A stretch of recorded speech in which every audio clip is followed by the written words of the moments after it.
साथ में हम आपका स्वागत करते हैं। मैं हूं सर्वज्ञ भूषण और आज आपके लिए लेकर के आया हूं कवियों का निवास स्थान यानी जन्म स्थान, बर्थ प्लेस। कौन सा कवि किस जगह पर पैदा हुआ? वैसे तो सारे कवियों की जन्मभूमि भारतवर्ष ही है, आर्यावर्त है कह सकते हैं। ये प्राचीन भारत में जन्मे हुए ऋषि हैं। चलिए ऋषि परंपरा को देखते हैं, कवि परंपरा को देखते हैं। एपिसोड नंबर 7 में प्रतियोगी संस्कृत इसलिए लिखा कि प्रतियोगी परीक्षाओं में ज़्यादातर पूछा जाता है। वैसे यदि आप प्रतियोगी परीक्षार्थी नहीं भी हैं तो भी देखिए ये हमारे सब कवि हैं। कवि कौन? कात्यायन, जो हमें वार्तिककार हैं, जिन्होंने व्याकरण शास्त्र में वार्तिक लिखे, इसलिए वार्तिककार हैं। दाक्षिणात्य हैं, ये दक्षिण भारत में पैदा हुए। और भर्तृहरि का नाम आपने सुना होगा, ये मालवा देश में पैदा हुए, मालवा प्रदेश के। तो मालवा प्रदेश में पैदा हुए ये। और कात्यायन दाक्षिणात्य हैं, भर्तृहरि मालवा के हैं। पंडित राज जगन्नाथ आंध्र प्रदेश तैलंग हैं, आंध्र प्रदेश के पंडित राज जगन्नाथ। और सारी धरती में इनका डंका बजता है, खासकर अभी आधुनिक कवि हैं। हर क्षेत्र में इन्होंने लिखा है, खासकर लहरी काव्यों पर तो आप कभी पढ़िए इनकी लहरी काव्य। तो लहरी की लहरियों को आनंद लीजिए। आंध्र प्रदेश के हैं। संस्कृत पर इन्होंने बहुत सारी लेखनी चलाई है, जिसको तेलंगाना जिसको आजकल कहते हैं। जयदेव प्रसन्न राघव वाले, ये जयदेव कौन? प्रसन्न राघव वाले विदर्भ प्रांत कुंडिन नगर के निवासी हैं। विदर्भ प्रांत कहाँ के? विदर्भ प्रांत कुंडिन नगर, हाँ महाराष्ट्र जिसको आजकल आप कहते हैं। ये जयदेव, दो जयदेव हमारे यहाँ हुए। एक ये प्रसन्न राघवकार हैं, चंद्रालोक यही लिखे हैं। और एक गीत गोविंद वाले जयदेव, ठीक है। हाँ, ये पीयूष वर्ष हैं। सुबंधु को देखिए, जिन्होंने वासवदत्ता लिखी, वासवदत्ता कथा लिखी, ये कश्मीर के हैं। देखिए बहुत सारे लाइन से कश्मीरी कवि आपको मिलेंगे, आप देख लीजिए लाइन से, एक लाइन से कश्मीरी कवि आपको मिलेंगे। सुबंधु से शुरू करिए, सुबंधु कश्मीर के, आनंदवर्धन कश्मीर के, मम्मट कश्मीर के, अभिनव गुप्त कश्मीर के, क्षेमेंद्र कश्मीर के, महिमभट्ट कश्मीर के। ये सब कश्मीरी परंपरा। कश्मीर भाई साहब संस्कृत की उर्वरा धरती है, वहाँ से संस्कृतें पैदा होती। लोग धान बोते हैं, गेहूं बोते हैं, आमा बोते हैं, महुआ का पेड़ निकलता है, वहाँ संस्कृत निकलता है, साक्षात संस्कृत के वृक्ष निकलते हैं। वहाँ की धरती संस्कृत कविये पैदा करती है। तो आप देखिए जो महान परंपरा है, खासकर संस्कृत जगत की महत परंपरा, उसमें बड़े से बड़ा कवि आपको कश्मीर में मिलेगा। अभी देखिए सब अपने अपने क्षेत्र के धुरंधर हैं। सुबंधु की वासवदत्ता को देख करके, सुबंधु की वासवदत्ता को देखकर तो बाण को लिखने की प्रेरणा मिली। वासवदत्ता से उन्होंने लिखना सीखा। तो वासवदत्ता जो कथा है वो भी कश्मीर की कथा है, कश्मीरी कथा। सुबंधु कश्मीरी कवि हैं। आनंदवर्धन ध्वन्यालोक वाले कश्मीर के हैं। मम्मट काव्य प्रकाश वाले कश्मीर के हैं। अभिनव गुप्त लोचन टीका लिखने वाले कश्मीर के हैं। क्षेमेंद्र देखिए औचित्य विचार चर्चा लिखने वाले कश्मीर के हैं। महिमभट्ट को देखिए, सब कश्मीर के हैं। तो क्षेमेंद्र, महिमभट्ट, अभिनव गुप्त, मम्मट, आनंदवर्धन, सुबंधु, ये सभी कश्मीरी कवि हैं, कश्मीरी कवि माने जाते हैं। बिल्कुल, इसीलिए भारत कश्मीर नहीं दे सकता। ये सारे प्रमाण हैं कि कश्मीर भारत का है, ये सारे प्रमाण। वैसे तो पाकिस्तान भी भारत का ही है, बांग्लादेश भी भारत का ही है, श्रीलंका भी भारत ही है। ये तो भारत के छोटे छोटे टुकड़े हैं जो यथा समय कट गए। तो भाई साहब ये सुबंधु हैं कश्मीर के, आनंदवर्धन हैं कश्मीर के, मम्मट हैं कश्मीर के, अभिनव गुप्त हैं कश्मीर के, क्षेमेंद्र हैं कश्मीर के, महिमभट्ट हैं कश्मीर के। और आगे आइए, इतने नहीं, आगे की परंपरा भी और है। वाचस्पति मिश्र को ले लीजिए, मिथिला बिहार के। और बिहार भी संस्कृत के लिए बहुत संपन्न धरती है। बिहार में जितने नैयायिक हुए, बिहार में जितना दर्शन फला फूला, दर्शन भी तो वो मिथिला खासकर, तो मिथिला की धरती पूजनीय है। आपको मिथिला की मिट्टी रखनी चाहिए अपने घर में, मिथिला की माटी अपने घर में रखिए तो शायद आप उस माटी को से चंदन लगाएं तो शायद आप विद्वान बन जाएंगे। मिथिला की इतनी धरती उर्वरा शक्ति से संपन्न है। और भाई क्यों ना हो, भाई भगवान राम की ससुराल है, सीता जी का घर है, मायका है, तो निश्चित रूप से वहाँ तो साक्षात सरस्वती निवास करती हैं। हाँ, तो हम लोगों का ननिहाल है, यूपी वालों का ननियाउर है। तो हमारे नाना लोग वहाँ बड़े समृद्ध थे, ऐसा बोल सकते हैं। हम यूपी वाले अयोध्या के, तो हम लोगों का तो भाई वाह ना। तो ये देखिए वाचस्पति मिश्र मिथिला के हैं।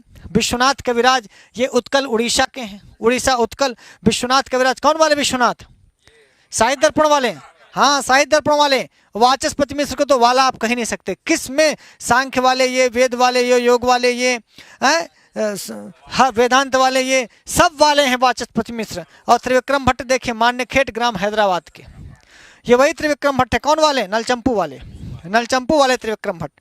मान्यखेट ग्राम हैदराबाद, ये हैदराबाद जिला, हैदराबाद प्रदेश है आजकल।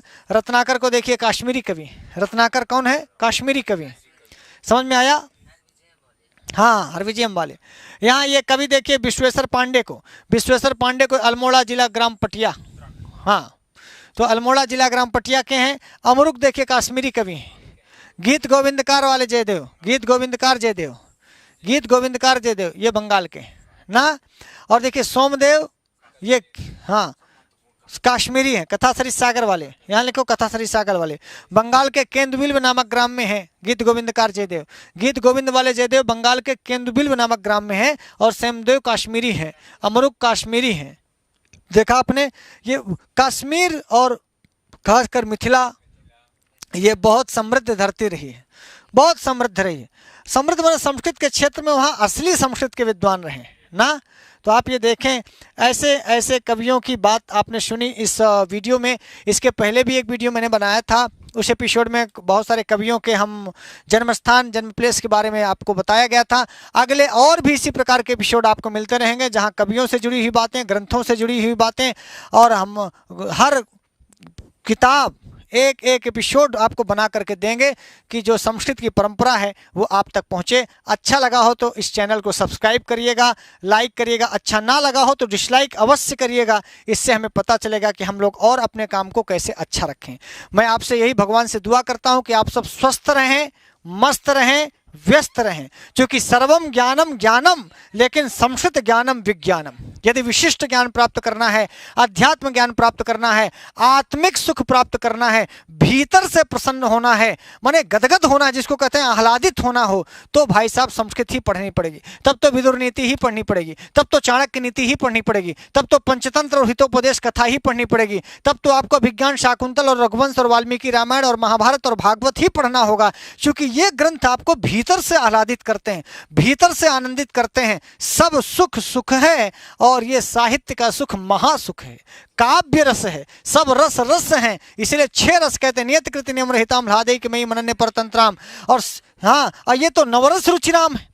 ऐसी सरस्वती के उपासक आप हुए, भारतवर्ष की धरती में पैदा हुए हैं तो अपनी काव्य परंपरा को कभी नहीं भूलना चाहिए, भाषिक परंपरा को नहीं भूलना चाहिए, सांस्कृतिक परंपरा को नहीं भूलना चाहिए, आध्यात्मिक परंपरा को नहीं भूलना चाहिए। इसलिए आप गौरवान्वित होइए, अपनी पीठ खुद ठोका करिए कभी कि भाई साहब भगवान ने अच्छा किया तुम अंग्रेज नहीं बने, भगवान ने अच्छा किया तुम उर्दू नहीं पढ़े, ईश्वर ने, आप कोई पुराने बड़े ऋषि महर्षि हैं इसीलिए आप भारतवर्ष में पैदा हुए, वरना पैदा हो जाते अफगानिस्तान में, आजकल तुमको काट के फेंक दिए गए होते। यहाँ जो लोग चिल्लाते हैं ना कि हार हम भारतवर्ष ऐसा है, उनसे कह दो कि चाहे जाए अपने अफगानिस्तान में, वहाँ तालिबानों का शासन है, तो देख लेंगे कि भाई साहब कहेंगे हमारा भरता ही नहीं रहा।